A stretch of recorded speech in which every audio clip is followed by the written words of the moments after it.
Hey guys, and welcome back to another episode of games I bought recently. Now this is episode 6, and just want to say that I am taking a break from editing another video for my channel just to record this one. I'm going to have to edit this one again and then stick that up. Now that I'm pretty much done for school for the year, I'm going to be, most of my efforts going to be focused on working on my channel. I mean, just now I was literally spent about 3 or 4 hours editing another video, just listening to loads of Megadeth and just cracked on editing. So as always, a subscription to my channel from you guys is always appreciated, and the content will be coming. Got a lot of stuff planned. A lot of stuff will be coming soon. So in terms of this video, it was pretty much just going to be a handheld haul of games. That's what the video was originally going to be, but that hasn't quite happened. I have picked up a few console games past that. So a new thing I'm doing for games I bought recently, I'm going to be adding in footage to go along with all the games I'm talking about. Anyway, let's get started. One Vita game this time, and that's Gravity Rush. The Gravity Rush is an absolutely excellent game. In my opinion, it's like the perfect game to play for your Vita. You play as this girl called Kat, and she can manipulate the powers of gravity, and you can use that to perform awesome attacks. And it's pretty much just like an action platforming game, a 3D action platforming game, and it's a whole lot of fun. It's the perfect game for the Vita because it's not that long. I've been playing it really slowly, but you can probably finish it in a few sittings. Yeah, there's loads of side missions and stuff. There's loads of stuff you can collect. You can level up all of Kat's abilities, and it's just a really fun game. It's definitely, at the moment, my favourite Vita game. And is it a game worth picking up a Vita for? It might be. If you're considering picking up a Vita, then this game's definitely the one to get, because this is absolutely an excellent Vita game. Brilliant. Now to DS games. The first one is Sonic Rush. And I really love Sonic Rush. I had it when I first had a DS, like 5, 6, 7 years ago now. Was it that long ago? Well, it was however long ago it was. And this game was tough. This is a really tough Sonic 2D Sonic platformer. And but it's a whole lot of fun. You have to use both screens now to traverse through the game. But other than that, it's pretty much it's straightforward, same old Sonic 2D platformer. But done really well. There's 3D bits as well, kind of like Sonic CD-ish. The boss battles are in 3D. The special stages are the funnest things in this game, because you use the stylus to guide yourself around, like the Sonic 2 styled special stages to get the Chaos Emeralds and stuff. And it's such an excellent game. I really love Sonic Rush, and I'm going to say it is definitely my second favourite 2D Sonic game. Absolutely brilliant game. I'm going to pick up the sequel eventually, and hopefully that's just as good. Next up, Guitar Hero On Tour on the DS. Now, I have the sequel Decades, but this is the original, and these games are a whole lot of fun on the DS. They've reduced the guitar down to only 4 buttons, but it doesn't really lose anything, because the songs are still as hard and still as tough. And this game is a great set list. It's got like Red Hot Chili Peppers and Nirvana, Ozzy Osbourne, and Smash Mouth, and all some great bands like that. The only really thing that annoys me about this game is it's kind of it gets uncomfortable when you're using the guitar grip that comes with it, because you're kind of restricted, and even if you adjust the strap to be wider, you're still kind of restricted in that way, and it makes it kind of difficult. But other than that, I got this really cheap. These games are fun. If you need a DS or a DS Lite, but if you have them and you like music games, these are a whole lot of fun. This Guitar Hero On Tour series. I'm going to try and check out all the other ones. Now on to Game Boy Color and Game Boy Advance. Now, I went a bit Game Boy crazy this past couple months.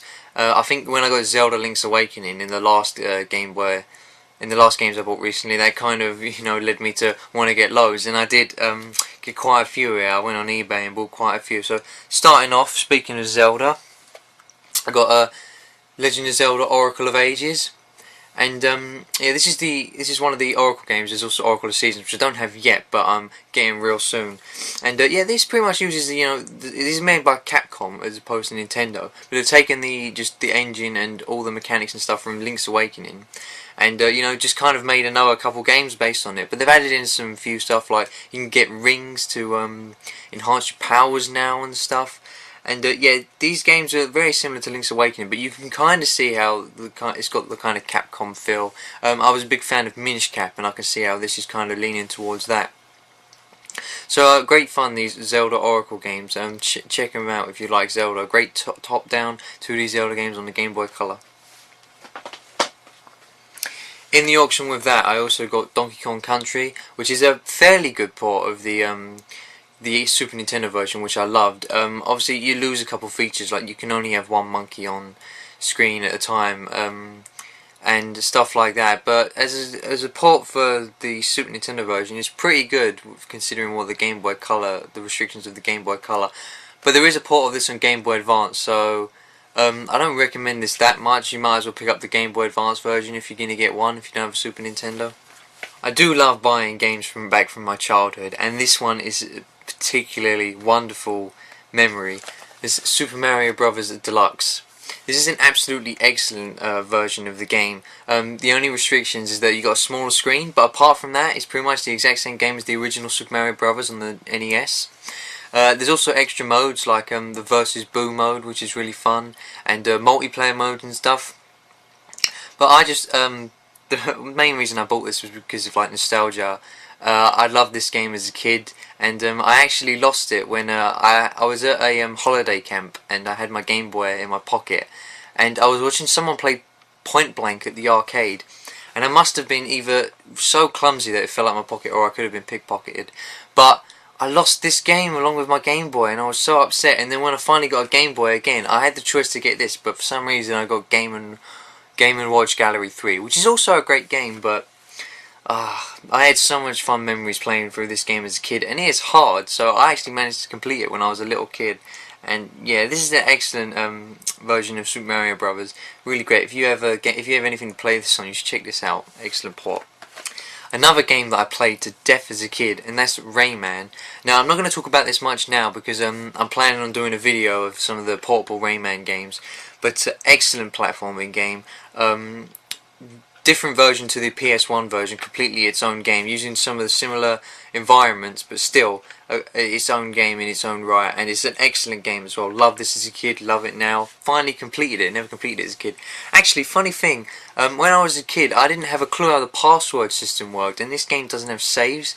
So every time, I never wrote down passwords, I just didn't, because I probably didn't have a manual of it when I was a kid. I just didn't know how passwords worked, because I was so young, I didn't think that you had to type them in to load the game back. So I started this game again hundreds of times to try and complete it. Never did though as a kid. Finally completed it now that I know I'm smart enough to know how passwords work. Now to Game Boy Advance, I also got Rayman 3, but like I said, I'm going to do a video of the Rayman portable games, and I haven't played this one too much yet, but it's not based on Rayman 3, it's actually based on Rayman 2 The Great Escape, which is kind of weird. But it looks pretty fun, another 2D platforming game, and can't wait to play this and have fun with that. Also on Game Boy Advance I got Tak 2, and this is a kind of like just another action platforming game. The graphics are pretty good for a Game Boy Advance game. Only reason I really got this was because it came in a bundle with Rayman on Game Boy Color. But I might check this out one day, it looks fun. I kind of want to play the console versions compared to this, but this version is also pretty good. Also on Game Boy Advance, Namco Museum. Now, most people get this for Miss Pac-Man, but to be honest, I got this for Dig Dug, because I just absolutely love Dig Dug, one of my favourite arcade games. So much fun, Dig Dug. But it also comes with Galaga Pole Position, I'm not sure what that is, and Galaxian, and they're all a bunch of fun games. Miss Pac-Man is also a really fun game. Love this little collection on Game Boy Advance. I got it for cheap, so I'm really happy with this. PacMan World. This isn't as good as the PlayStation 1 version, but as a port on a Game Boy Advance, which is significantly, limited in terms of graphical capabilities, then they pulled it off quite well. The music's okay. It's the same music, but with the quality of the Game Boy Advance, it's a bit ear-piercing. But it's an okay port. I don't really think I'm going to play this much. I'm going to get the PS1 version and play that because I loved that version. I just wanted to see if this was as good. It's an okay port. If you somehow don't have a way to play PlayStation games, but you do have to play this, then check this out because it's still a good game. Oh, this game. Oh, Super Mario Ball on Game Boy Advance. this is an excellent game in one way, but a terrible, awful game in another. It's a great game because it's like a pinball game, but it's kind of like Super Mario 64, where you have to go around the different boards and collect stars. So it's like a pinball adventure game, and I love those sorts of games. I'm not great at pinball games, but this is a whole lot of fun in that regard. But it's also it's terrifyingly hard, because when I was playing through this, I was trying to get all the stars, and it can get so difficult. For example, there'll be like a couple doors on one screen, and if you open one door, you can go through there all fine, but you'll have to try and hit your ball up there again. But if you open all the doors, for some reason all the doors will close, so you got to then again try and open that door and get through before opening the other doors by accident, which is like something you might want to do, but then if you don't want to do it, completely screws you over. And if you want to get the star on that screen and you end up accidentally not just falling down but going through a door, which should be a rewarding thing, it's not, because then you go back and the screen resets and it gets really hard. So I was trying to get all the stars on this. Oh my god, that can be the most tedious thing. I was swearing, I was pulling my hair out, I hated it. So eventually I didn't even bother completing the game. I just deleted the data just so I didn't have to go back and try again and piss myself off. But it's a fun game. Don't go for all the stars. Get it and try and complete it. That's all fine. Just don't go for all the stars, because that is so tedious. Last up for Game Boy Advance and last up for portable consoles is Mario Kart Super Circuit. And this is a really fun Mario Kart game. A lot of sequels to Super Nintendo games that were put on the Game Boy Advance, like Metro Fusion and the F-Zero games, they all kind of use the same engine as the Super Nintendo versions did and didn't try their own thing. This one did. This is nothing like the Super Nintendo version, and it's got really great like pre-rendered 3D sprites, and it's pulled off really well. This is one of the best looking games on Game Boy Advance. Absolutely great. The tracks are good as well, and the racing mechanics are all fun. They're kind of different to the newer ones, so it might take some getting used to if you're going back and playing this, but excellent Mario Kart game, really great. Definitely recommend it. So originally this was just going to be a handheld version, because those were all the games I got, but then I somehow stumbled upon getting loads of console games, sorry. So I'll start off now. First up, PlayStation 2. We've got Sonic Mega Collection Plus, and yeah, this is just a collection of a bunch of Mega Drive Sonic games, along with some other games that aren't Sonic, and also some Game Gear Sonic games. So really great if you want to go back and play some old Sonic games. Also, I got Crash Nitro Kart, which I would say I haven't played much of this yet, but it's not as good as Crash Team Racing on the PlayStation 1. It's a bit more clunkier and just not as smooth overall. But if you enjoy Crash Team Racing and you're looking for more, it's definitely a good game, just not as good. Next up, a couple of Xbox games. I got Obscure on the Xbox, and you know, looking at the title, this looks like looking at the box art. It looks like it's going to be a really badass, you know, survival horror game, something like the old Silent Hills. Then I actually played it, and it's a really cheesy American high school setting, and you know, just monsters are coming about, and you got to use your weapons and stuff to destroy them.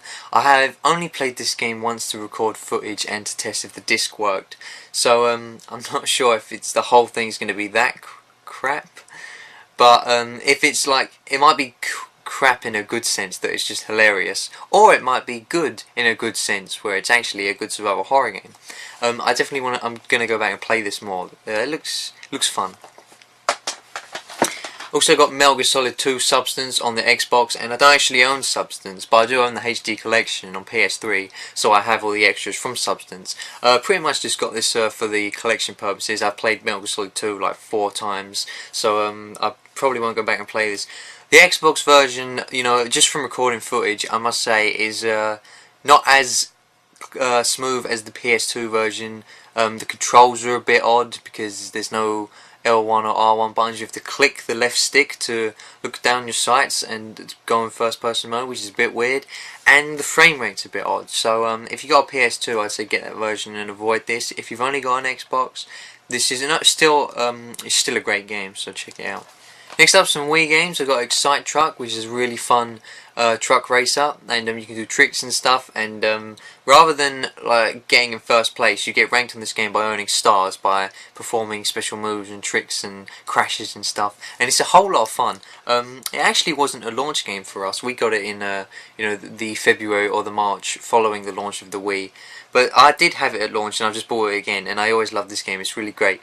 We never got the sequel, Excitebots, over here in the UK and Europe, so well, unfortunately that's supposed to be a lot better, but I'm not able to play that. But if you do live in Europe, in European territories, this is also a fun game.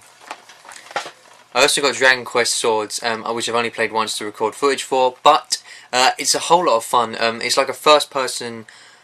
It's not on rails, you can move around, but it's sort of got that kind of sense. But instead of shooting, you can slash the Wii remote from side to side to fight with the sword. And the RPG elements are great. It seems like a fully fledged RPG Dragon Quest with all the characters and stuff. But the only problem with it is that the controls are okay, but they can be a bit finicky, whereas it was an early Wii game. And it won't always work out the way you want it to. But if you're looking for a cool, fun game on the Wii, I'd check out Dragon Quest. If you're looking for a cool, fun RPG on the Wii, maybe I'd still check out Dragon Quest, because even though it's not traditional, it still has that RPG feel, and it's pretty cool. Some PS3 games. I did forget to mention in my last video when I was talking about the games I bought off my brother that I also bought Start the Party, which is like just a cool family fun game with the Move controller. Not a bad game. And I also got Heavenly Sword, which again I've only played once to record footage, which is kind of the trend for a lot of these games since I got them all pretty quickly. But it looks like a cool over-the-top action game, but with a female protagonist, and I'm going to check this out because it does look like a whole lot of fun. The main reason I got it was because she was in PlayStation All-Stars, but you know, it's introducing me to new games, which is always good. And now on to a few Xbox 360 games. First off, the Beatles Rock Band.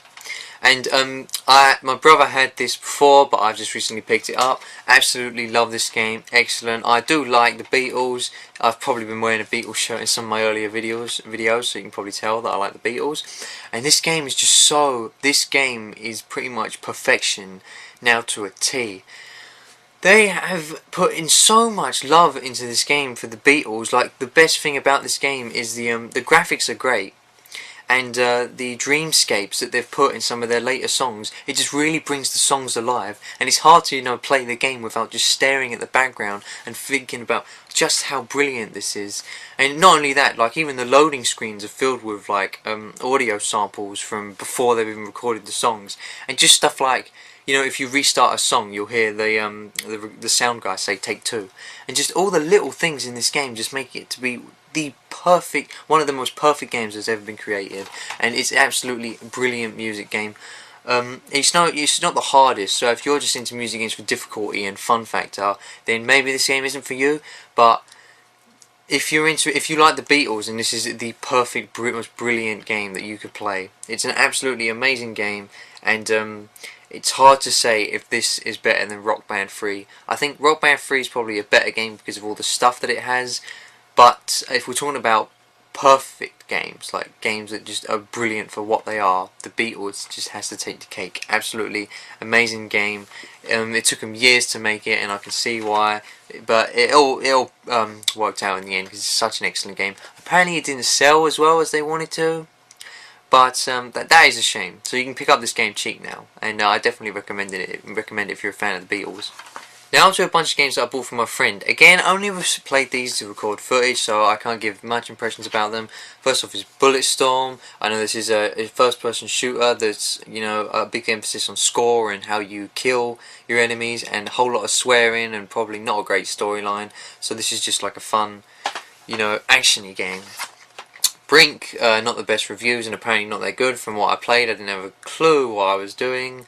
But again, probably similar to Bulletstorm, another first-person shooter with a gimmick of, running around and killing people fast, I think. This game's pretty good. Warhammer 40k Space Marine. This, again, only played a little bit of it, but this looks like a lot of fun. It's another hack and slash, just generic action game. But I might go back and play this because it does look like it'll be pretty fun. Forza Motorsport 3, again not the hugest driving fan, but I did like Need for Speed Shift, so this is very similar to that, so I'll probably like this. And Fallout New Vegas, I didn't actually get to any gameplay, just recorded a cutscene, but I want to check out this series, but I'm going to start with Fallout 3. Hopefully I'll buy that soon and get around to playing that. Lastly, this is a game that I bought from that I've played extensively before I owned it, because I borrowed it from a friend, and that is Portal 2. Portal 2 is just an excellent game. I think that Portal 2 will be considered one of the classic titles in the years to come, just like Ocarina of Time is, because this is one of the best games of the generation, because the puzzling in it is just the way that it puts the gimmick on the first person shooter with the puzzles is excellent. It's in no way an action game, it's completely a logic based puzzle game, and it's so fun to just play, and when you get stuck you do want to continue. It gives that sense of feeling you want to continue and carry on.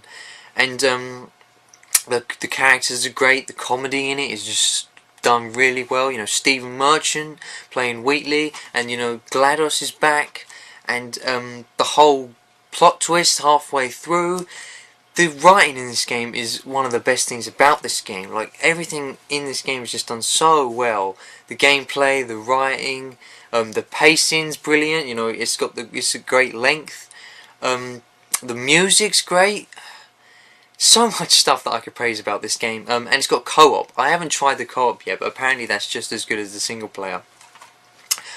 One thing I have to say about this game though, if you're going to play it, do not play it around people who have already completed the game, because they will not admit that they had the same similar problems to you. If you're struggling at any point, at least when I played it with my friends, they ridiculed me so much, even though it's not obvious what you have to do. If you start struggling, backseat gamers are the worst for this game. My brother was playing Portal 1 the other day and I was doing it to him. Yeah, if you're going to play this, play it alone.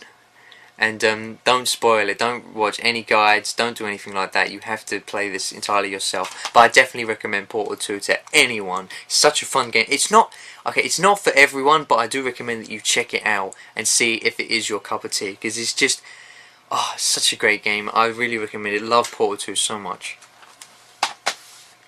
And all my friends love it as well. I haven't yet found a person that I've spoken to who didn't love Portal 2. And last off, the one new release that I got this episode, and that is Game & Wario for the Wii U. Pretty awesome single player game, nothing like the old WarioWare games. This is more of a Nintendo Land 2. The games are a lot of fun though. My favourite game is it's called Gamer, where you play as 9volt, and so in this game, on the Wii U gamepad, you play the regular, old-fashioned WarioWare minigames, while on the screen, all you see is 9volt, your character, playing the game on his Game & Watch. And you have to look out for your mum, and because she wants you to go to bed, and if she comes in and catches you playing the game, then it's game over. So while you're playing the game, you have to be constantly looking up at the screen, and then looking down at the gamepad to play the game, but also looking at the screen to make sure she's not coming. And then you have to hide when she does come, and then sometimes it's not actually her, it's like a cat or just a man wandering past. And then there's the creepiest stuff, like she'll come out of the TV like the Ring style, and the music gets really creepy and everything. It's just so involving, that game, so much fun. That game alone would be fun. The other games are really fun too. I haven't tried the multiplayer yet, but yeah, can't wait to play the multiplayer as well. This is fun for the single player as well. It's not as good as Nintendo Land, I don't think, which I don't own yet, but I have played. Wait till this goes cheaper, I'd say. It's quite cheap now, but you probably won't be playing it for that long that it will warrant the price point. So wait until it goes cheaper and then pick it up, because it's really good. Okay, so before I end this, there's a couple more things I just want to say. And the first thing I want to talk about is that a couple months ago, on May 23rd, I went to the Zelda Symphony of the Goddess Orchestra concert. You might be able to tell by my t-shirt. And just want to talk about that for a bit. That was absolutely excellent. I'll put some pictures on the screen that you can see. Some of them aren't very good. It was kind of hard to take pictures. But yeah, it was such a great thing at the Hammersmith Apollo. And when you walked in, you saw all the instruments just laid out. They played 4 symphonic movements. They played one from Ocarina of Time, Wind Waker, Twilight Princess, and Link to the Past. And I have to say, Twilight Princess was my favourite. I did love all the other ones. They were all brilliant, but I absolutely loved the music in Twilight Princess, and it really came to life with the videos on the screen and everything like that. It was so good. They also had 3 encores where they played Ballad of the Windfish from Link's Awakening, Gerudo Valley from Ocarina of Time, and then I was upset because there was no Majora's Mask, and in the 3rd encore was a Majora's Mask medley, and that was just absolutely excellent. They didn't play any songs from Skyward Sword, which I was so surprised about. I kept saying to my friend, Ballad of the Goddess, they've got to play Ballad of the Goddess. Every new encore I was like, right, it's got to be Ballad of the Goddess. But it wasn't, which I was really surprised about. But I think they're going to come around again and do more songs, and I'm going to go to that as well. And if you're a fan of Zelda music, I definitely recommend you check it out next time it comes around, because it was absolutely phenomenal. One last thing I'd like to mention before I go away, and that is that I'm going to be doing this summer backlog thing, where I'm going to be playing through a bunch of games to try and get through some of the games I haven't played through yet. I'll put a picture on screen to show you all the games that I'm playing through, or planning to play through rather, and complete. Some of these I've started and haven't finished, but a lot of them I haven't started at all, and some of them are going to be starting new games on, because I've got barely anywhere in there. Some of them are RPGs, so they're going to take a while. But yeah, so what I'm hoping to do with this is, come September time, where I'm planning to have finished playing through all these games, I'm going to create a video where I'm going to do mini reviews of each game, all in one video. So I'm hoping that if this goes well, this is something I can do once every year when summer rolls around, and yeah, really looking forward to that. So subscribe if you don't want to miss out on hopefully the reviews for these, and yeah, hope this goes well so I can do it again. It's going to be a lot of fun. So as I mentioned before, a lot of effort is going into my channel now. I'm going to be doing loads of videos and some reviews and a let's play that I've got some recordings for, and a load of cool stuff in the next few weeks. So please subscribe if you haven't already, and like and comment, that's always appreciated. Thanks for watching, and I'll see you in the next video.